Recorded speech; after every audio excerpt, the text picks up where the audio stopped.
Ngayong linggo po, it is the part 2 ng ating pinag-usapan last week. Ano po yung topic po natin last week, mga kapatid?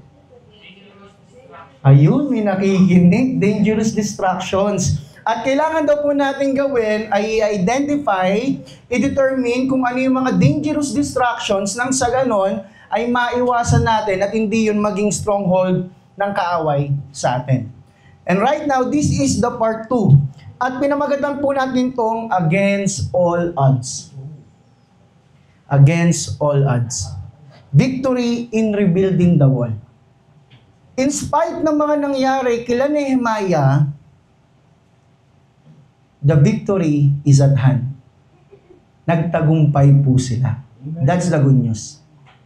And tayo po, nagre-rebuild tayo ng walls, magtatagumpay din po tayo. Amen. And dito po, sa next slide, makikita nyo po, merong, ano pong ginagawa niyan? Climbing. Yung iba ang tawag dyan, trekking. Diba? Way back, if I'm not mistaken, 2022, may inatinan po kami ni Sister Ana na isang camp, youth camp.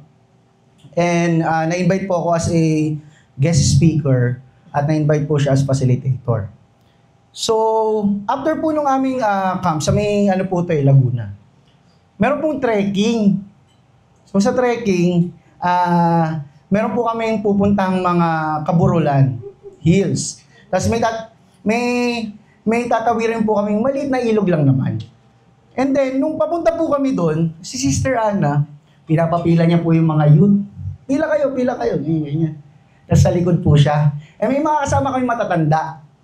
So, ang ginawa ko po, inalalaya ko po yung sa matanda. So, nakita ko po si Sister Ana sa likod, kinakabahan kasi medyo bangin po yung bangin po yung hagdanan eh. May hagdanan po, tapos dito po ilog na. Pagka, walang harang po yun eh. Kapag nagkamali ka, pupunta ka dun sa ilog. Babagsak ka. Ito ko po si Ana, umiiyak na. Hindi ko alam kung hawakan ko yung matanda o si Ana. Namimili ako eh. Eh yung ginawa ko po muna, binaba ko po muna yung matanda dun sa pinakababa. Then binalikan ko po si Ana. Hawak-hawak ko po siya hanggang sa makatawid po kami dun sa may ilog. Kasi kasi nga po, dun niya lang po na-realize na may fear siya. Sa mga ganong sa mga ganong klase pong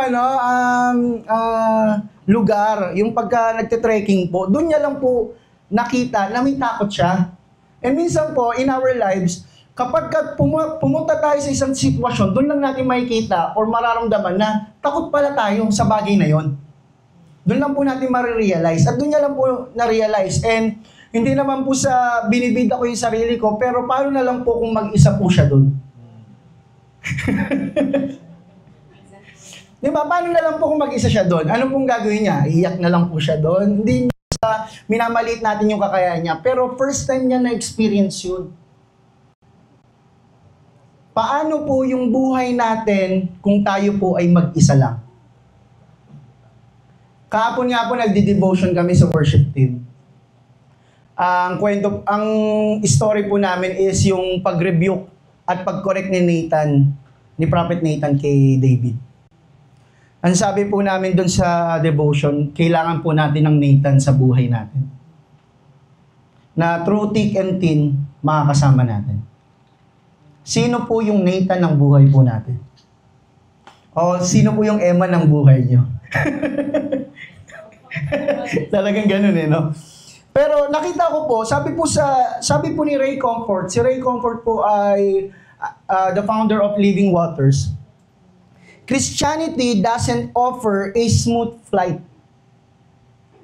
It provides a safe landing. Ang guarantee po ng ating Panginoong Hesus ay kasama niya po tayo hanggang dulo. Kasama niya po tayo in victory. But it doesn't mean na wala po tayong tatahaking pagsubok.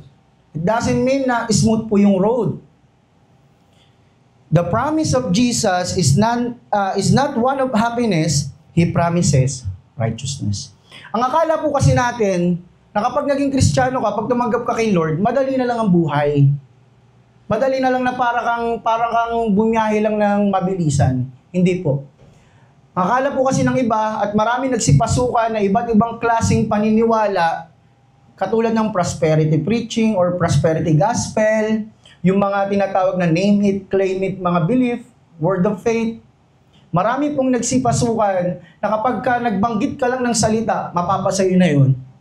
Yung mga ganong sa salita, yung manifesting, i-manifest mo lang, magkakaroon ka na, which is not biblical.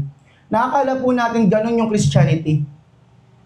Hindi po ganon ang Christianity, mga kapatid. Sabi po dito, that who is really living for God will have it easy, and God will make everything simple and sweet for them. Nakala po natin ang buhay natin na magiging madali pag tayo naging Kristiyano. Hindi po madali ang maging Kristiyano. Pero masaya pong maging Kristiyano. Amen po? Hindi po madali, pero masaya. Sabi po dito, the way of victory with God is not easy. Tama po? But it is fulfilling.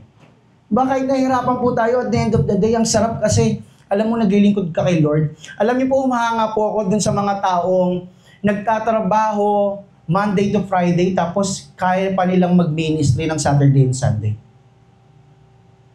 I praise God for their lives kasi in spite ng busy schedule nila, kaya nilang maglaan pa ng time para kay Lord. Kahit napagod sila, at the end of the day, ang nararamdaman nila is nakaka-fulfill, nakaka-satisfy kasi alam ko na hindi in vain, hindi useless yung paglilingkod ko. Amen po? Kasi alam ko kung kanino ako naglilingkod. Wala ka pong makikita na isang disciple na sumunod kay Jesus at hindi nakaranas ng pagsubok. Si Peter, nakaranas ng pagsubok to the point na dininay niya si Jesus. Tama po. But pagkatapos po nun, ano pong ginawa niya? In the book of Acts, naglingkod siya, preach niya yung gospel, to the point na maski siya ay crucify. Ang natira nga lang po at tumagal ay si John. Pero si John po ay na-exile sa island of Patmos. Pero bago po yun, alam niyo po bang pinakuluan po siya? Pero hindi mo siya namatay kasi may purpose pa sa kanya yung Lord . Kasi isusulat niya yung Revelation. The last book of the Bible. Makikita po natin na even si Paul, alam po natin yung story ni Paul. Tama po, nakulong si Paul, nasira yung barko sa Acts 26 to 28. Napunta siya sa isang island at marami pong nangyari sa kanya. Pero at the end of the day, his life is victorious because he is doing the will of God, which is preaching the gospel. The way of victory with God is not easy, but it is fulfilling. Amen po mga kapatid. But there's a warning. The warning is, the devil cannot defeat us in our journey. Tama po?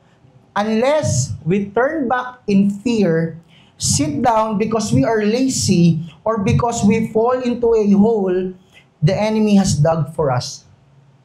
Yung kwento ko po kanina about sa amin ni Sister Ana, what if namayani o naghari yung takot sa puso niya? What if kung wala siyang kasama? Ano pong mangyayari sa kanya? Sa atin po, what if kung yung takot yung naghari sa buhay natin, kung wala tayong kasama na feeling natin kaya natin na mag-isa, we will be defeated. Sabi po dito, if we are not focused biblically and spiritually upon God's way of progress, the true victory of Christian living will elude us. Kaya po, sabi po sa number 1 natin, victory through God's miraculous work. Alam niyo po ba na miracle yung pagkatayo ng walls of Jerusalem? Sa tingin niyo po kung bakit? 52 days para itayo yung 2.1 miles na wall. Sabi po dito, pagkaraan ng 52 araw or 52 days of work, natapos ang pader noong ika-25 araw ng ika-6 na buwan. Nang mabalita ng aming mga kaaway sa mga bansang nakapaligid na tapos na ang aming trabaho, Ano pong nangyari sa kanila? Napahiya sila at napag-isip-isip nilang ito'y nagawa namin dahil sa pulong ng aming Diyos. Alam niyo po, yung problem po sa Jerusalem is a 100-year problem. Naalala niyo po yung mga sinabi po namin ni Pastor Mark, yung historical background po, na 100 years yung inintay para itayo po yung wall. At inabot lamang po ng ilang araw, 52 days. Yung 100 years problem, they were set right in a period of only 52 days. Sabi dito sa next slide, ito yung picture ng modern day Israel. According to scholars, the length of the wall appeared to around 2.5 miles. Its thickness was around 8 feet and its height average po, kamali lang po yung spelling, 39 feet or humigit kumulang daw na 3-story building. 3 palapag daw po na building. Ganun daw po kataas yung wall. At napakakapal daw po noong lapad ng pader. Imagine niyo po na yung lapad at taas pati yung haba, nagawa lang po nila yon in about 52 days. Nang walang gamit na anumang modern machinery. Alam niyo po, to put this in perspective, nasira po ulit yung wall ng Jerusalem. But in 16th century, nung naghari po yung Ottoman Empire, nirebuild po yung wall. Alam niyo po kung ilang taon inabot? 4 years. The same wall na itinayo nila ni Nehemiah ng 52 days, inabot po ng 4 years nung i-rebuild way back 16th century. Ngayon po natin sabihin hindi siya milagro ng Panginoon. 52 days. Amen po? And paano nila na-rebuild? Ano yung mindset nila na pwede po nating matutunan? Tama? Ayun naman yung gusto po nating gusto po nating maintindihan Ano ito para sa atin? Ngayon na alam na natin, sabi diyan, how come they were victorious in rebuilding the wall? Ayan po yung tanong sa atin. Paano sila naging victorious? Alam niyo po kung paano? Number 1, we need to act. Take an action. Sabihin nga po natin sa katabi natin, action. Kailangan po natin ng action plan. 100 years po yung yung problema ng Jerusalem, pero 52 days na itayo. Why? Because si Nehemiah at ang ibang mga taga-Jerusalem ay nag-take ng action. Sa atin po ngayon, sa church, meron po tayong evangelism training. Ano po yung tawag natin ng training natin? Dare to share. That's our action plan in rebuilding FCC Manila. Tama po? Ayun po yung action plan natin. And unless hindi po natin gawin iyon, mananatili pong bagsak ang pader ng FCC Manila. Pag hindi po tayo nag-join sa ating training at hindi po tayo lumabas at talagang mag-target intentionally ng mga taong tutulungan natin na madala sa Panginoon, hindi po marirebuild ang wall po natin. We need to act. Many people saw broken walls and knew how they ruined the lives of the people of Jerusalem. But no one got past the place of just wishing Jerusalem had walls. Sino po dito gustong makita na yung church natin talagang di mahulugang karayom sa dami ng tao? Amen po? Marami po sa atin nag-iisip, ang saya siguro kapag marami tayo dito. Tama? Pero sino po dito yung kikilos para mangyari po yun? Tayo pong lahat. Amen? Lahat po tayo ay dapat kumilos in order for that to accomplish. We need to trust God. Una, we need to take an action, pero kailangan ka rin magtiwala sa Panginoon. Trust the process of God. Kasi kahit anong pilit natin, anong gawin natin na mag-invite, mag-share ng Word of God, nasa Lord pa rin ang pagpapasya kung i-add niya yan dito sa church. Acts 2:47. So, kailangan balanse po yan. We do our part and God will do His part. We need to be faithful sa ating part. Kaya nga po tayo may mga trainings Ang kailangan po natin gawin is to take an action and let God do the rest. Are you willing to act in faith? That's the question. Are you willing to go through all the troubles in rebuilding the wall? Alam niyo po, kaya naitayo po yung Jerusalem, yung wall ng Jerusalem, yung pader sa Jerusalem, dahil merong isang umiyak. May isang nanalangin. Diba?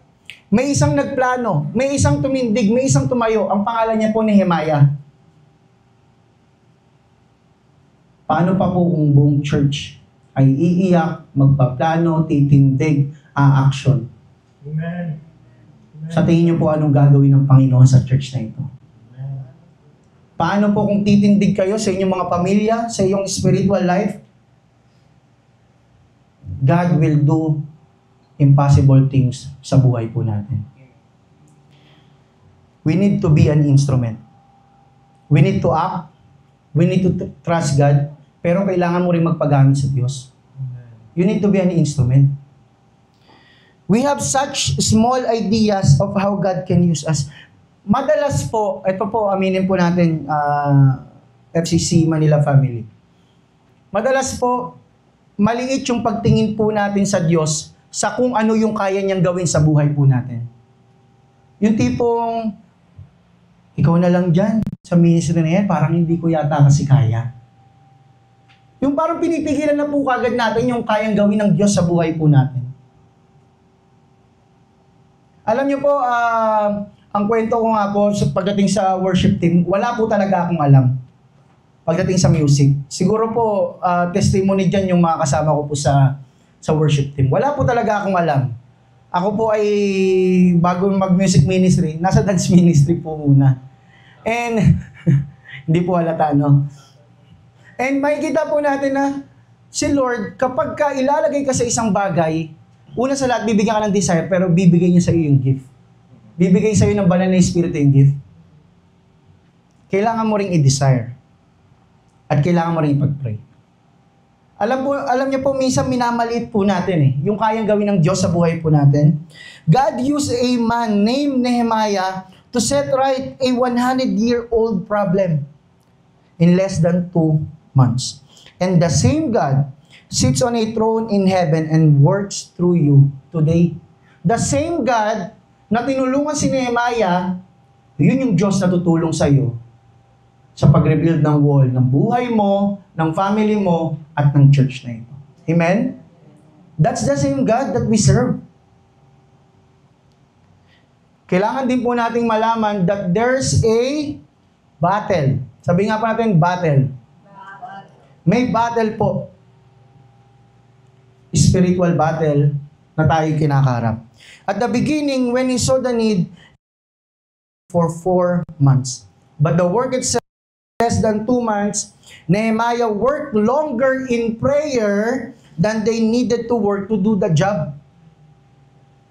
Kaya po naging matagumpay yung pagtatayo. Why? Hiniluhod niya muna sa Panginoon. Mas mahaba po yung pagluhod kaysa sa pag-rebuild. Lalabas po tayo, magte-take po tayo ng action, pero wag po natin kalimutan yung prayer life po natin. Kasi doon po nakikita kung sino po talaga tayo. Kaya nga po mayroong, alam niyo po yung movie na War Room? Diba? They fight their battles in prayer. Doon po nagsisimula yung battle. Tawag po nila War Room. May War Room din po ba tayo? Our spiritual war room. Kahit na sabi natin maliit yung bahay po natin, pero alam po natin may time and place sa loob ng bahay natin that we pray specifically sa pag-rebuild ng wall ng FCC Manila.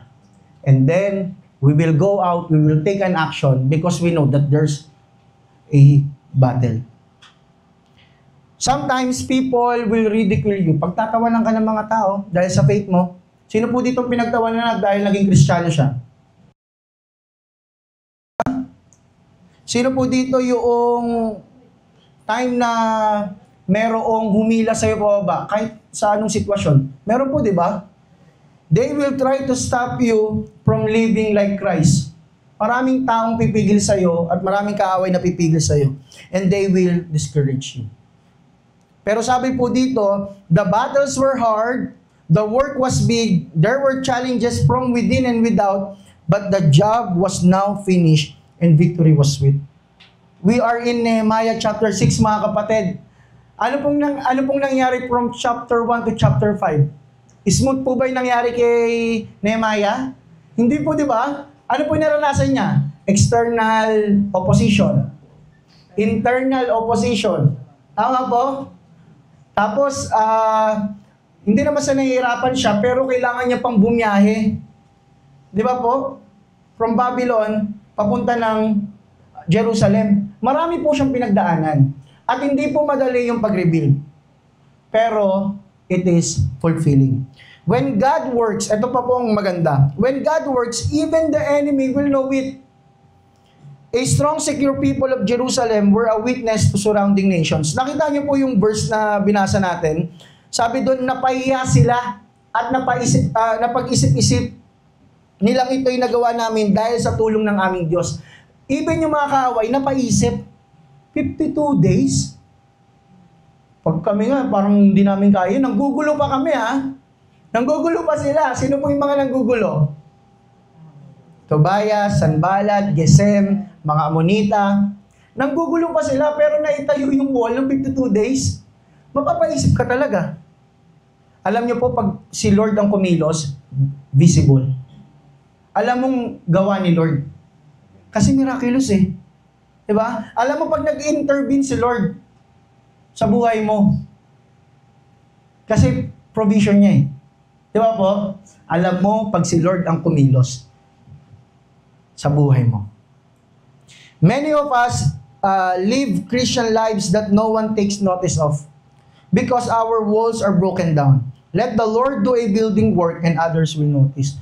Baka kaya hindi po nanonotice na ikaw ay isang Kristiyano sa trabaho mo, sa school, sa bahay nyo, dahil sira pa rin yung buhay mo. Bagsak pa rin yung pader ng puso mo. Kaya hindi nanonotice. Ay, Kristiyano pala siya. At lakas niya magmura. Ay, Kristiyano pala siya. Bakit ang lakas niya makipagmarites? Magkakawin naman ako. Ang sakit po nun, nakakatawa pero ang sakit po, tama? Masabihan ka na, ay, Kristiyano pala yun. Baka kaya po, hindi pa po nakikita ng ibang tao yung liwanag ni Kristo kasi may mga sira pa rin sa pader ng buhay natin. Amen? At hindi po natin maiwin yung mga tao sa paligid natin if our lives are broken. Yung Dare to Share training, yung friendship evangelism, hindi po natin masishare yun sa ibang tao kung sira yung testimony po natin. Kung sira yung integrity po natin. Kaya kailangan po natin pangalagaan yung integrity natin. Yung testimony po natin. Because we are ambassadors, representative of Christ. Delegado po tayo ng ating Panginoon. Tayo po yung ipinadala doon. Kung sira yung testimony po natin, sino pong nasira? Ikaw?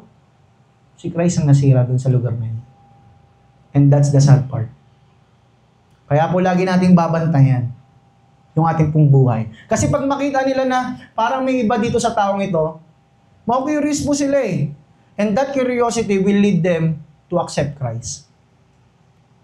And number 2, victory over oppositions. Dalawa lamang po ito. Internal and external conflict. Tignan niyo po yung mga naka-underline na word. Maraming taga-Huda ang pumanig sa kanya sapagkat siya'y manugang ng Hudyong si Sikanyas na anak ni Ara. Sa harapan ko'y lagi nilang pinupuri ang ginawa ni Tobias or Tobias at lagi nilang ibinabalita sa kanya ang aking sinasabi. Nakita niyo po, there's an internal and external conflict. Una, external, kila Tobias, alam naman po natin. Yung internal, sa mga taga-Huda. Naalala niyo po yung last preaching natin about the tribe of Judah. Sila pa po yung unang natakot na to the point na naagawa po sila ng kanta dahil sa takot po nila. And here makita po natin na naranasan yun ni Nehemiah, external and internal conflict. Sa loob ng church, sa family, sa spiritual life mo, mararanasan mo yan. Internal and external conflict. Sabi po dito, ang tanong sa atin, are you up for the challenge? Mga kapatid, are we up for the challenge? Ready po ba tayo sa challenge ni Lord? Ready po ba tayo, mga kapatid? Nehemiah was faced with opposition from the very beginning. Ano po yung opposition? Intimidation, lies, threats, personal attacks, and slanders. Kapag ikaw, naglingkod ka sa Panginoon, kapag ikaw ginawa mo yung will ni Lord, expect mo na yung naranasan ni Nehemiah, naranasan ng mga disciples, maaari po natin maranasan. Ang problema po kasi sa mundo po natin ngayon, we like to be in the majority. Lagi po, di ba, majority wins, majority is right. Lagi pong ganun eh. Sabi po dito, we like to be in the majority because we can think that this means we are on the right side. Pag mas marami kayong naniniwala sa isang bagay, feeling mo tama yun. Tama po? This is part of our culture war right now. Alam niyo po ba na may culture war right now? Alam niyo po yung culture war ngayon? Yung war of ideologies. Meron pong war na nangyayari po ngayon. There is a battle for the majority because the belief is, if you have the majority, then you must be right. Kung mas maraming naniniwala, mas maraming pumapabor sa same-sex marriage, that is right. Kung titignan natin yung majority, mas maraming naniniwala, mas maraming pumapanig sa LGBTQIA+ community. That's the majority. Pero ang tanong, is that right? Is that what the Bible says? Marami po ngayon ay yung kapag ka nagsalita ka ng hindi maganda laban sa mga ganong ideologies sa social media, lalo na isang personality ka, ika-cancel ka nila. Alam niyo po yung cancel culture po ngayon. Kunyari, ikaw ay vlogger, tapos nagsalita ka ng hindi maganda sa isang particular ideology o ideya ng ibang tao, pananaw nila, ika-cancel ka nila to the point na sisirain nila yung buhay mo. That's the culture that we are living right now. Kapag ikaw outnumber ka, kasi marami sila eh. Imagine niyo yung Christian life natin ngayon, we are in dangerous times. Why? Isang maling sabi mo lang sa social media, pwedeng hindi ka pansinin ng mga katrabaho mo, sisantayin ka ng boss mo kasi magkaiba kayo ng ideology. Di ba po? Ayun ang delikado. Because we are in the minority. Christianity is in the minority in the eyes of the world. But we are in the majority, mga kapatid. Amen? We have God with us. We have God with us. Imagine niyo na lang po yung nangyari kila Shadrach, Meshach, and Abednego. Alam niyo po yung story po sa Daniel? Sabi ni King Nebuchadnezzar, kailangan nilang, lahat ng tao ay kailangan lumuhod at tumingin sa estatwa kapag tumunog yung music. And the music is played. Ano na lang po yung feeling nung tatlong ito, si Shadrach, Meshach, and Abednego, nung tumunog yung musika, hindi po sila lumuhod. Ano po kayang feeling? Alam niyo po, pag nagbabasa ako ng Bible, lagi kong iniisip, ano kayang mararamdaman ko pag ako yung nandun sa istoryang yun? Kaya ko bang gawin yun? Ano rin po yung feeling ng mga nakaluhod? Sa tabi nila, Shadrach, Meshach, and Abednego, uy, lumuhod na kayo. Papatayin kayo. Tama? Pakadelikado po, di ba? They are in the minority during that time. Pero alam po natin yung story. Di ba? Alam po natin na hindi po sila nasunog. Alam po natin may kasama po sila dun sa loob ng pugon. Because they have the majority. In the eyes of Nebuchadnezzar, he has the majority. But in the eyes of Shadrach, Meshach, and Abednego, they have God with them. And that's the thinking that we need to have right now if we want to rebuild our church, our family, and our ministry. So what's stopping you from doing the will of God? Anong pumipigil po sa atin? Mga kapatid, kailangan niyo pong sagutin sa sarili niyo yan. Anong pumipigil sa iyo para gawin yung kalooban ng Diyos? Ano pong pumipigil sa atin? Even Nehemiah faced the discouragement of betrayal among some of his leaders. Ito si Nehemiah, kapwa niya na, kababayan niya na, yung nag-betray sa kanya. Napigilan po ba siya? Ang nakakalungkot po mga kapatid, meron po sa loob ng church, at sinasabi naman ng Bible, meron mga tao sa loob ng church, ang tawag po mga wolves in sheep's clothing. Makikita po natin yan sa Bible. And up until now, may mga ganyang tao pa rin po. Na yung gusto lang sirain yung church. Yung gusto lang iligaw yung church. They just want to fulfill their own desires. Even si Nehemiah, naranasan niya yan, kasi nga meron tinatawag po na opposition from the inside. At madalas po, at lagi po natin sinasabi, ang pinakamasakit na betrayal ay betrayal from your family. From your loved ones. Imagine niyo po yung katabi nyo. Madalas po magkatabi dito, magka-partner eh. Diba? I-betray ka niyan. Mga liwayan. Diba? Bukan niya. Imagine po natin, ano po mararamdaman natin? Kunyari lang po, si Sister Ana, may iba na. Ano po namin kasi kahapon, 7th year anniversary po namin kahapon. 7 years na po kami. And ang 7 po sa Bible is completion or perfect. So, alam na po. Sabi po dito, one of the hardest lesson you'll ever have to learn is this. Hurt from family is worst kind of hurt. Tama po? Ayun ang pinakamasakit.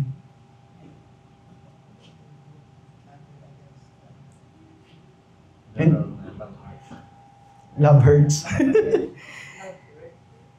Alam niyo po, ang sakit kay Nehemiah nun kasi yung tribe pa ng Judah na from Genesis 49, pinakita na sila yung tribe na malalakas. Pero bakit yung mga malalakas pa yung nag-betray sa kanya? Think about that. Si Nehemiah. Imagine niyo po si Nehemiah.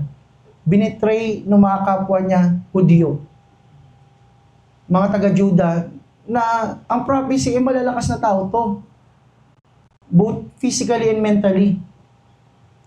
Pero alam niyo po, pagdating sa temptation, sa trials, walang malakas eh. Kaya kailangan po natin si Lord. Wala pong malakas. Pag sinabi mo malakas ka, pride na yan. Diba? And pride will destroy us. And the question for us mga kapatid, are you a servant? Hello? Are you a servant? Hindi po tayo boss dito. Sa loob ng church, we are all servants. Magkakaiba po tayo ng function, pero hindi po tayo, wala po tayong hierarchy sa loob ng church. Magkakapantay po tayo. Magkakaiba lamang po yung ating ginagawa. Kasi we are a body of Christ. Hindi po natin, sabi nga po sa Ephesians yan eh, sa Corinthians din, na hindi po natin pwedeng ipagkumpara yung kayang gawin ng mata sa bibig, ng kayang gawin ng kamay sa paa. Hindi po natin pwedeng ipagkumpara yun. But, we all have our part. May part po tayo sa loob ng church. Ang nakakalungkot lang po, nananatili po tayo na nakaupo lamang sa ating mga upuan. Hindi po tayo nagtitake ng action. Ayaw po natin maging part kasi takot po tayong sumubok. Subukan lang po natin mga kapatid. Many in Judah were pledged to Tobiah because their interest lay in earthly matters instead of heavenly ones. Ang focus nitong mga to, kung ano yung magigain ko, yung akin, anong makukuha ko dyan. They were pledged to Tobiah because of who his people were rather than their concern for being a people of the Most High God. Makikita po natin, manugang eh. So, intermarried po eh. So, merong kamag-anakan. Mahirap po talaga yun. Diba? Pagpapiliin ka. Diyos o ang pamilya mo. Sabi po sa Matthew 6:24, alam na alam po natin tong verse na ito. Tama po? Pwede po ba nating basahin? 1, 2, 3, go. No one can serve two masters. Either will hate the one and love the other, or he will be devoted to the one and despise the other. You cannot serve both God and money. Alam niyo po yung laging sinasabi na hindi ka pwedeng mamangka sa dalawang ilog. Diba? Laging kasabihan po yan, diba? Hindi po rin tayo pwedeng maglingkod sa Diyos at maglingkod sa mundo. Hindi po natin pwedeng spiritual tayo and yet we are flesh. Sinusunod natin yung ating fleshly desires. Or we are carnal. Ang gusto pong sabihin ng ating Panginoong Hesus dito, ano bang laman ng puso mo?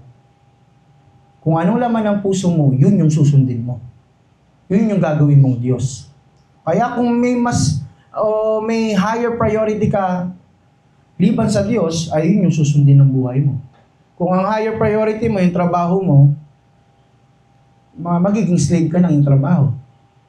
Pero kung si Lord ang priority ng buhay mo, then you will be a slave of God.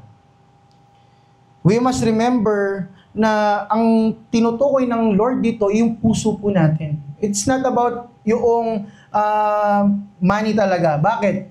Money is not evil. Kumbaga neutral siya eh.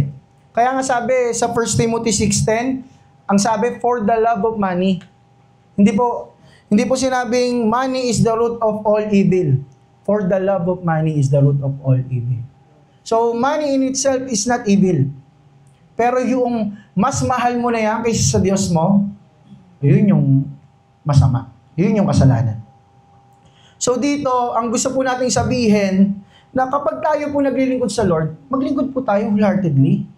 Huwag na po tayo mag-reserve. Kapag ka sinabi mong ibibigay ko yung linggo ko kay Lord, ibigay mo na ng todo. Kapag sinabi mong papasok ako sa ministry ito, ibigay mo na ng todo. Kapag sinabi mong magba-Bible study ako, ibigay mo na ng todo. Bakit po maraming opposition sa loob ng church? This is for our last. Bakit marami po? 1, personal motives and interest over the body of Christ. Yung iba yung goal niya, iba yung purpose niya. Ang goal po natin rebuilding the wall, ang gusto niya, sirain yung wall. Take note. Number 2, focusing on what they can get rather than what they can give. Mas gusto niya, ano yung makukuha ko dyan? Uy, pagka nag-worship team ako, sikat ako dyan. Pagka nasa food ministry ako, dadamihan ko yung akin, pati sa mga kilala ko. Hindi ko papantahin, galit ako dito eh, saan to? Isang isang chicken ka lang, yung maliit lang.